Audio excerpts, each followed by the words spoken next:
Welcome to all. आज हम जिस टॉपिक पर बात करेंगे वो है हमारे पास नॉर्म्ड लीनियर स्पेस। देखिएगा, नॉर्म्ड लीनियर स्पेस दो टर्म से मिलकर बना है। पहली तो है नॉर्म प्लस दूसरी टर्म है लीनियर स्पेस। अब इन दोनों को जब क्लब कर देते हैं तब हमारे पास एक नई टर्म निकल कर आती है, नॉर्म्ड लीनियर स्पेस। अब नॉर्म क्या है और लीनियर स्पेस क्या है, पहले तो इसके बारे में बात करते हैं। आप सब लोगों ने पहले पढ़ ही रखा है नॉर्म क्या डिफाइन करता है। Norm defines the length of A vector. किसी भी वेक्टर की जब हमें लेंथ निकालनी होती है तब हम नॉर्म का यूज करते हैं। Norm defines the length of A vector और एलिमेंट, और इसका सिंबल क्या है रिप्रेजेंटेशन का, that is the symbol for representation for norm. अब ये तो था नॉर्म। अब लीनियर स्पेस क्या होता है, आप सब लोगों ने पढ़ा हुआ है linear space. Linear space actual में वेक्टर स्पेस का ही दूसरा नाम है। तो linear space is same as vector space. तो मींस कि अब हमें पता होना चाहिए कि वेक्टर स्पेस क्या है। वेक्टर स्पेस के लिए हमें एक जरूरत क्या क्या पड़ती है। एक तो हमें चाहिए नॉन एम्प्टी सेट, दूसरा बाइनरी ऑपरेशन। अब कितने बाइनरी ऑपरेशन जरूरत पड़ते हैं हमें वेक्टर स्पेस के लिए, these are the two binary operation। अब कौन कौन से हैं, नंबर 1 वेक्टर एडिशन,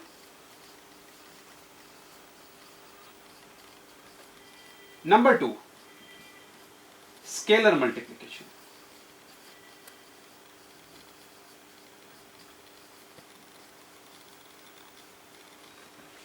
बट ये हम सबको पता है कि वेक्टर स्पेस एक और सेट पर बेस्ड है, वो सेट है फील्ड। तो वेक्टर स्पेस कभी भी फील्ड के बिना डिफाइन नहीं हो सकता। That means we need a new set named as field, say F. तो vector space is defined as V over F. तो कोई भी सेट हमारा वेक्टर स्पेस कब बनेगा, अगर उसके पास दो बाइनरी ऑपरेशन होंगे, वेक्टर एडिशन, स्केलर मल्टीप्लिकेशन। अब प्रॉपर्टीज क्या है, वी अंडर एडिशन हमारे पास एक एबिलियन ग्रुप बनना चाहिए। 5 प्रॉपर्टीज तो हमारे पास यहां से आ जाती हैं, means the 5 properties follow from here.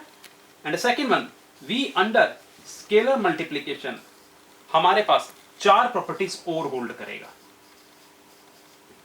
तो दिस मींस कोई भी सेट वेक्टर स्पेस कब बनेगा, अगर वो दो बाइनरी ऑपरेशन, वेक्टर एडिशन और स्केलर मल्टीप्लिकेशन के साथ ये 9 प्रॉपर्टीज को होल्ड कर देता है। अब इसमें से स्केलर कहां से आएंगे, स्केलर सारे के सारे फील्ड से निकल कर आएंगे हमारे पास। तो this means this vector space which is the linear space when comes with norm, it will become a new term, new space named as the normed linear space. और आज हम बात करेंगे इसी के ऊपर कि नॉर्म्ड लीनियर स्पेस क्या होता है हमारे पास।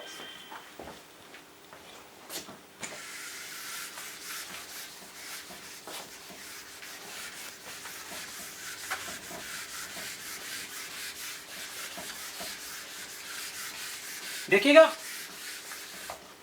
नॉर्म्ड लीनियर स्पेस हमें क्या क्या जरूरत पड़ती है लीनियर स्पेस की। तो मान लेते हैं let X be a linear space.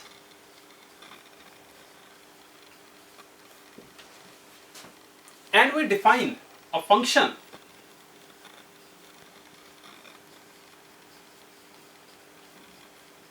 से norm over this set x to R, that means codomain is always real. Norm from x to R if it hold some properties. वो properties कौन कौन सी हैं, number 1 norm of an element is always greater than 0 for every x coming from the set x, and norm x is equal to 0 if and only if this element it will become 0 for every x coming from the set x.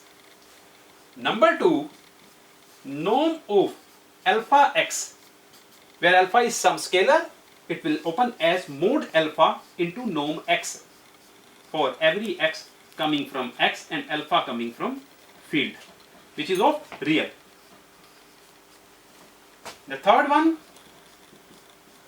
norm of x plus y is always less than equal to norm x plus norm y for every xy coming from set x.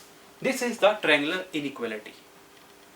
When a set x with this function, which is defined as norm, hold all these three properties, then it will become a normed linear space.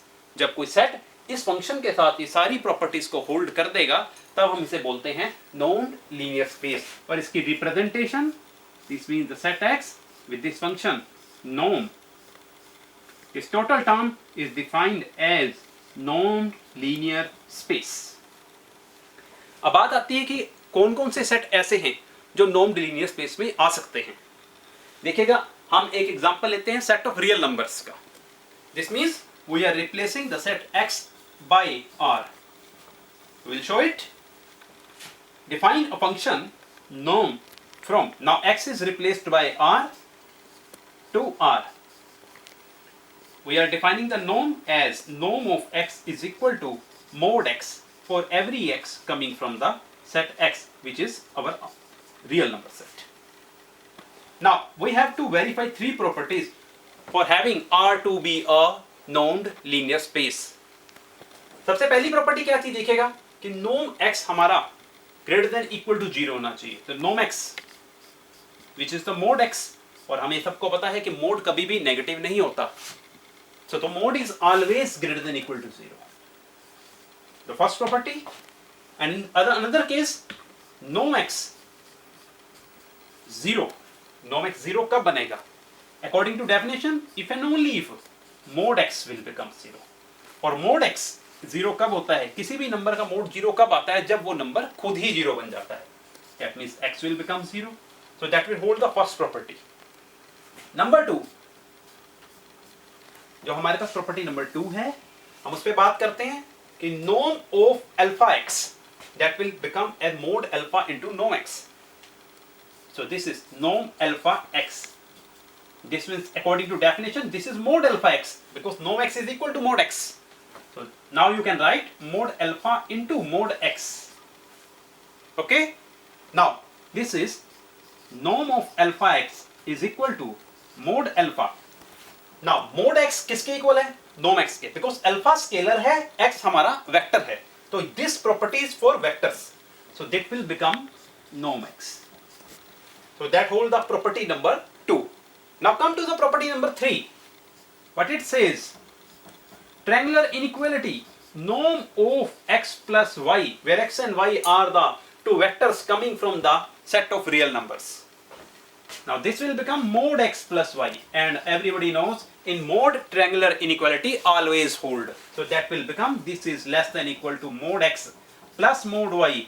So this is norm of x plus norm of y. So this set R with the given norm defined hold all the properties. So that will become a normed linear space. तो ये prove किया हमने कि कोई भी set कोई भी आ जाए, आपको नॉर्म लीनियर स्पेस अगर प्रूव करना है तो उसे सारी प्रॉपर्टीज को होल्ड करना पड़ेगा. ये हमने एक एग्जांपल रखा है x को अगर हम रियल नंबर्स का सेट ले लेते हैं. सिमिलरली अगर आप x को कॉम्प्लेक्स नंबर का सेट ले लेते हैं तो भी यही प्रोसीजर रहेगा. Just replace r by c and hold all the properties same in the way. You will get c is also become a normed linear space. Now we consider the another example. ये अगर हमें कोई और example लेना है तो हम उस पर कैसे बात करेंगे?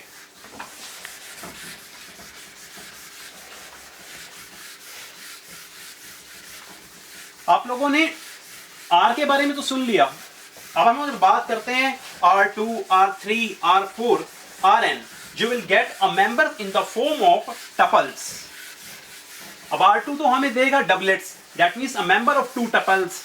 R3 हमें प्रोड्यूस कराएगा triplets, that means a member of three tuples. And similar in the form in general अगर हम बात करना चाहते हैं Rn की, तो Rn हमें क्या प्रोड्यूस कराएगा? The member of n tuples. तो हम जस्ट एक जनरल रिजल्ट पर बात करते हैं। अगर हमें Rn को प्रूव करना है, ये हमारा नॉन लीनियर स्पेस है, दैट मींस इसे भी वो सारी प्रॉपर्टीज होल्ड करनी पड़ेंगी जो R ने होल्ड की थी।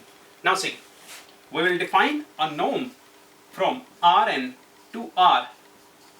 बट अब बात आती है नॉर्म को लगना किसके एलिमेंट पर है? Rn के एलिमेंट पर। तो Rn will take the elements of the form X which contains n tuples x1, x2 up to xn, where each xi coming from the category of real numbers.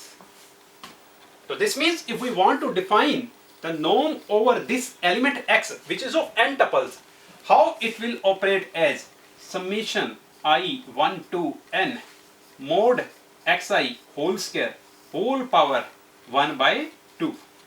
We are taking just one example. अब हमें prove करना है ये नॉर्म्ड linear space है, तो that means norm की वो सारी तीनों प्रॉपर्टीज हमें यहां लानी होंगी। सबसे पहले कि norm x is always greater than equal to 0। आप सबको पता है कि मोड कभी भी नेगेटिव नहीं होता किसी भी नंबर का, तो the mod x is always greater than equal to 0। Next one, mod xi whole square, square कर देंगे दोनों तरफ, that will remain again same. Now we are taking summation. Summation means हम इसमें कुछ ऐड करते जा रहे हैं, और जब भी ऐड करते हैं वैल्यू बढ़ती है, कम तो नहीं होगी, तो that is again greater than equal to 0। Now we are taking the finally the square root of the whole term, this means the square root this, and 0 का स्क्वायर रूट 0 ही होता है। तो दिस मींस हम finally कहां आ गए? Norm x is greater than equal to 0, जो हमारी पहली प्रॉपर्टी थी कि नॉर्म हमेशा ग्रेटर देन इक्वल टू 0 होगा। सेकंड वन हमारे पास क्या है? And norm x will become 0 कब बनेगा? According to definition of norm, summation I1 to n mod xi whole square whole power 1 by 2 when it will become 0. Now back steps use कीजिए, squaring both sides you will get if and only if summation I1 to n mod xi whole square that will become 0. If and only if remove the summation, mod xi whole square is equal to 0. If and only if mod xi is equal to 0. If and only if xi is equal to 0, that hold for every I moving from 1 to n. So that means the total x will become 0. तो दोनों case आ गए हमारे पास। इसके बाद हमारे पास क्या था? Norm of alpha x। जब हम इसे किसी स्केलर से मल्टीपल करते हैं तो क्या इफेक्ट पड़ता है? तो that means summation I1 to n mod of alpha xi whole square की whole power 1 by 2 according to the definition. How can you open this? Summation I1 to n mod alpha into mod of xi whole square whole power 1 by 2. Now this is mod alpha is independent of summation because यहाँ I very कर रहा है, पर mod alpha के पास तो I है नहीं, तो ये बाहर आ जाएगा। Square cancel with this, so that will become mod alpha into summation I1 to n mod xi whole square whole power 1 by 2. पर ये वैल्यू तो किसकी है हमारे पास? नॉर्म की, so this will become mod alpha into norm x. तो property number 2 holds. Now come to the last property, which is the triangular inequality. So this means norm of x plus y, we are taking the two members that will open as summation, अगर x n tuple है तो y भी n tuple होगा, summation I1 to n mod of xi plus yi whole square whole power 1 by 2. अब इसे separate कैसे करें? Now this result is less than equal to summation I1 to n mod xi whole square whole power 1 by 2 plus summation I1 to n mod yi power 2 whole power 1 by 2, which is norm x plus norm y, and that we hold the total result Rn over R with the given norm defined form a normed linear space. But question आता है कि ये हुआ कैसे? That is by a special property आप लोगों ने पढ़ी होगी मैट्रिक्स स्पेस में, Minkowski's inequality. This is Minkowski's inequality. In general, what it says, if we are the two terms summation I1 to n xi plus yi mod whole power p then whole power 1 by p then this result is always less than equal to summation I1 to n mod xi whole power p comes to the total whole power 1 by p plus summation I1 to n mod of yi whole power p comes to the whole power 1 by p. This is the Minkowski's inequality that holds for all p, whatever it may be. So that will hold Rn is a normed linear space. Similarly, you can verify Cn. Same procedure, that is again become a normed linear space. So we have verified that the set R of real number, complex number, in general n tuples Rn and Cn all form the normed linear space. Now the question arises, have you heard about the metric space?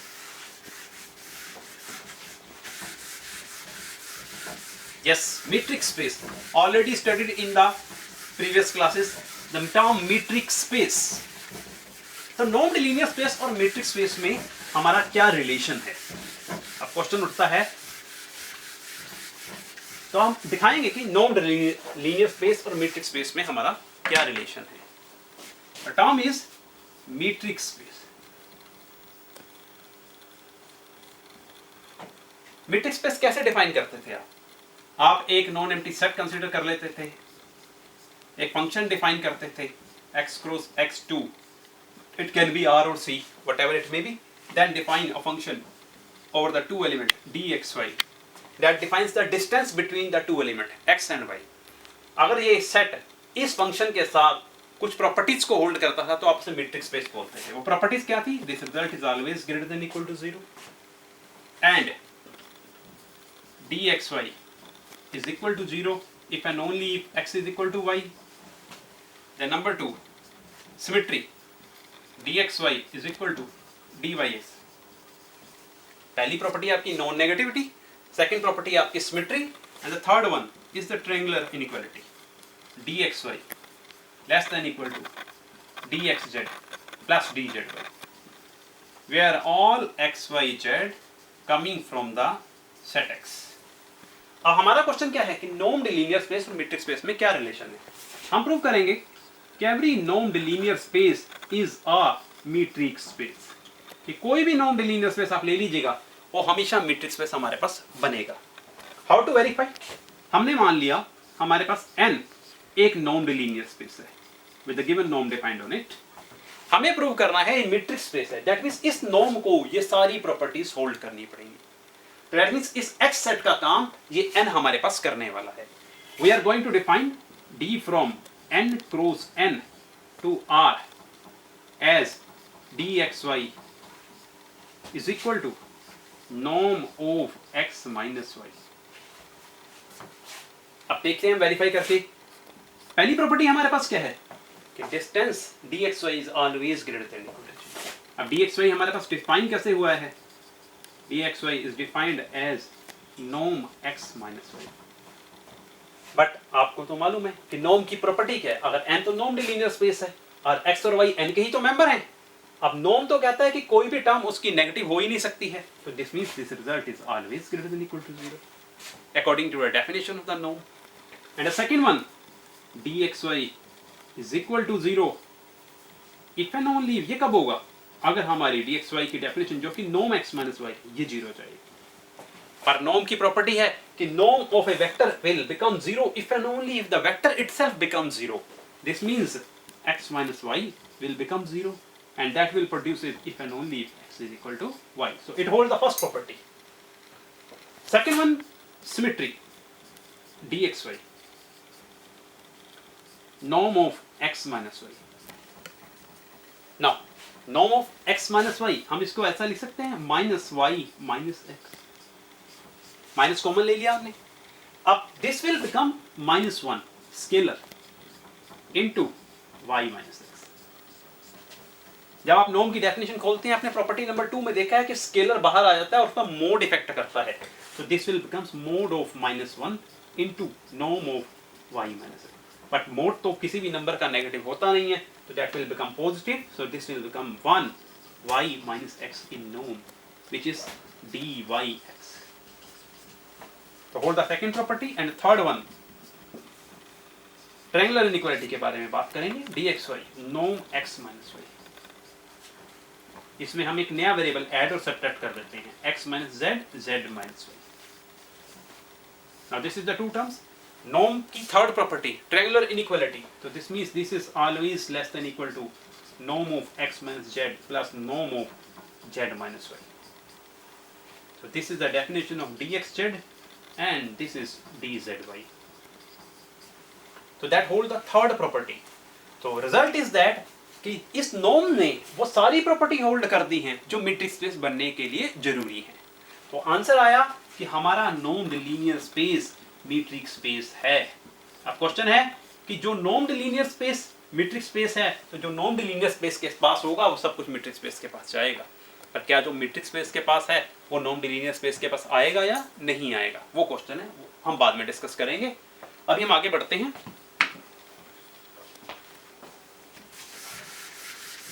अभी हम बात करेंगे कि sequences कैसे work करती हैं. आप लोगों ने सीक्वेंस तो देखी हुई है, मैट्रिक्स में मैट्रिक्स स्पेस पढ़ा है कि सीक्वेंसेस मैट्रिक्स स्पेस में कैसे वर्क करती हैं. अब क्वेश्चन है कि हम मैट्रिक्स स्पेस की बात करेंगे नॉर्म्ड लीनियर स्पेस में. अभी जो हमने रिजल्ट प्रूव किया है वो ये है कि जो नॉर्म्ड लीनियर स्पेस है वो मैट्रिक्स स्पेस जरूर होगा. मान लीजिए n हमारा एक नॉर्म्ड लीनियर स्पेस है. हमने इसके अंदर एक सीक्वेंस ले ली है C xn be any sequence in n. अब क्वेश्चन आता है xn कैसे कन्वर्ज करें. You know how to converge. हम कहते हैं कि x is the point selecting from the n. The sequence xn converges to x as this sequence xn minus x goes to 0 as n approaches infinity. ये हमारी जो definition रहती है कि कोई भी सीक्वेंस xn उस सेट के किसी मेंबर पर तब कन्वर्ज करती है अगर this difference goes to 0 as n approaches infinity. Now और अगर हम एप्सिलॉन डेफिनेशन की बात करें तो वो कैसे वर्क करती है कि दिस सीक्वेंस xn x, तो अगर हम मीट्रिक में देखें तो ये वर्क है dxn over x less than epsilon for every n greater than equal to n not where n not is some positive integer. The meaning is that this sequence xn is going to converge this point x from the set n if for epsilon positive. You know epsilon is a very small positive quantity, whatever it may be. Okay. If we are able to produce for epsilon positive, there is a positive integer named as n naught such that this distance is less than epsilon for every n greater than equal to n. इन नो और अगर हम norm में बात करें तो ये डेफिनेशन ऐसे रहेगी this norm xn minus x is less than epsilon for every n greater than equal to n naught. से एग्जांपल लेते हैं xn is 1 by n. अब कन्वर्ज का मीनिंग क्या है.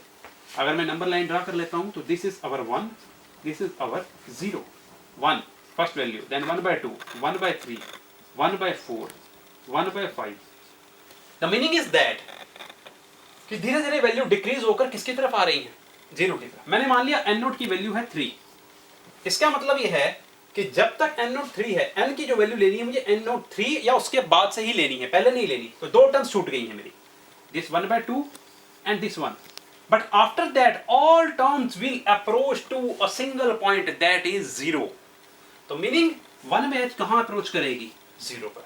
तो दिस सीक्वेंस 0 पर अगर अप्रोच कर रही है after living the first few terms. देखिएगा जो टर्म्स हम छोड़ रहे हैं वो फाइनाइट हैं. After living the first few terms, क्योंकि 2 है, या वैल्यू चेंज भी कर सकते हैं, जैसा चेंज करेंगे उसके अकॉर्डिंगली यहां आपके पास फाइनाइट टर्म छूटती चली जाएंगी.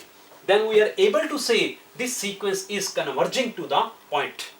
ये मीनिंग है हमारा कि xn x पर अगर कन्वर्ज करती है उसका मतलब क्या है, there are many terms which are approaching to the single point of that sequence.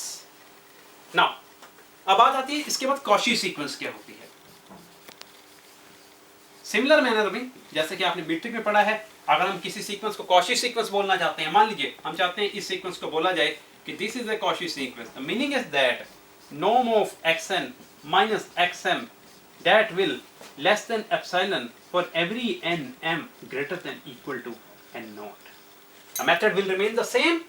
We are able to produce a positive integer n naught for given epsilon positive such that this distance is less than epsilon. Then we are able to say this sequence will become a Cauchy sequence. अब आपने बात कर ली है यहाँ Cauchy sequence की. Next आता है हमारे पास ओपन सेट क्या होता है. अब मैट्रिक्स स्पेस आप सब पढ़ ही रहे हैं. मैट्रिक्स स्पेस में हमारे पास ओपन सेट क्या होता है? हम कहते हैं कि एक्स डी हमारा मीट्रिक स्पेस है, ए सबसेट है एक्स का, इसको ओपन सेट कब बोला जाएगा? अगर मैं इस सेट का कोई मेंबर ले लेता हूं, से x बिलोंग्स टू ए, और इस x को सेंटर मानकर कुछ रेडियस लेकर, which radius is always positive named as r, कुछ रेडियस लेकर एक स्फीयर खींच देता हूं जिसका सेंटर तो x रहेगा, रेडियस से रहेगा, वो इस तरह से खींचा गया है कि पूरे का पूरा स्फीयर इस सेट ए में कंटेन है। अब देखिएगा, कोई भी स्फीयर कम से कम अपने सेंटर को तो जरूर कंटेन करेगा। Containing the center and itself contained in A, then this point is called interior point. This set is called neighborhood of the point. But if this result hold for all the members of the set A, इसका मतलब कि set A के हर member के लिए condition true हो जाती है, then we are able to say the set is open set. This means if the set A is neighborhood of all its points, or you can say each point of the set A is an interior point, then it will become open set. अब ये बात होगी हमारे पास open set की। अब close set क्या होगा?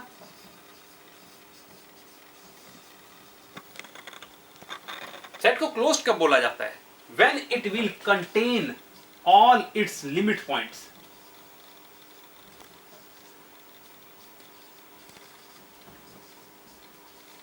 जब कोई सेट अपने सारे लिमिट पॉइंट को कंटेन कर लेता है, उसके लिए हमें समझना होगा कि लिमिट पॉइंट होता क्या है। लिमिट पॉइंट प्रोसेस सेम रहेगी आपके पास, एक्स डी हम मीट्रिक स्पेस ले लेते हैं, ए उसका कोई सबसेट है। Now see it, we are taking a member from the set X, this is the limit point of A if, अब ध्यान से सुनिएगा कि अगर एक्स को सेंटर मानकर आर रेडियस लेकर बिल्कुल पहले की तरह हम एक स्फीयर खींच देते हैं, वो कह रहा है कि दिस स्फीयर विल कंटेन